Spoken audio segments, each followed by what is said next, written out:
വർഷങ്ങളായി തുടരുന്ന വന്യമൃഗശല്യത്തിന് പരിഹാരം കാണുവാൻ സർക്കാരിന് സാധിക്കാത്തത് അക്ഷന്തവ്യമായ കൃത്യവിലോപമാണെന്നും പ്രതിഷേധത്തിന്റെ ഭാഗമായി ആയിരങ്ങൾ അണിചേരുന്ന സെക്രട്ടേറിയറ്റ് മാർച്ച് സംഘടിപ്പിക്കുമെന്നും കത്തോലിക്ക കോൺഗ്രസ് ഗ്ലോബൽ സമിതി പ്രസിഡന്റ് അഡ്വക്കേറ്റ് ബിജു പറയുന്നില്ല.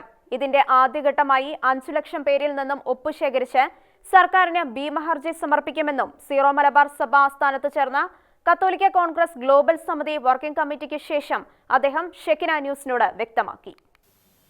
കേരളത്തിലെ വന്യമൃഗശല്യം മൂലം മലയോര ജനതകൾ മാത്രമല്ല, സമീപ പ്രദേശങ്ങളെല്ലാം തന്നെ വലിയ ഭീഷണിയിൽ ജീവിക്കുക. കുറേ വർഷങ്ങളായിട്ട് ഈ വന്യമൃഗശല്യത്തിനൊരു നിയന്ത്രണം ഉണ്ടാക്കുവാനായി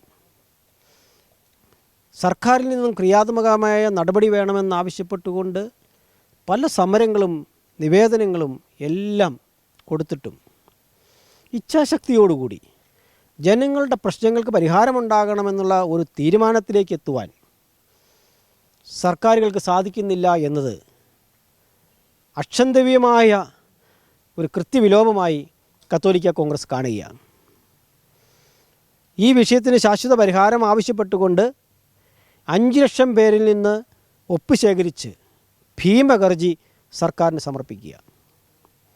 ഇന്ന് കത്തോലിക്ക കോൺഗ്രസിൻ്റെ ഗ്ലോബൽ വർക്കിംഗ് കമ്മിറ്റി സഭാ ആസ്ഥാനമായ കാക്കനാട് മൗണ്ട് സെന്റ് തോമസിൽ ചേർന്നിരിക്കുന്നത് വന്യമൃഗശല്യത്തിന് ശാശ്വത പരിഹാരമുണ്ടാകുന്നവരെ കർഷകർക്കൊപ്പം, വേദനിക്കുന്നവർക്കൊപ്പം, ഭീഷണിയിൽ കഴിയുന്നവർക്കൊപ്പം വിട്ടുവീഴ്ചയില്ലാത്ത നിലപാട് സ്വീകരിച്ചുകൊണ്ട് കൂടെ നിന്ന് വേണ്ടി വന്നാൽ സെക്രട്ടേറിയറ്റ് പടിക്കിലേക്ക് ആയിരങ്ങളുടെ സമരം നടത്തുവാനായി തീരുമാനമെടുക്കുക.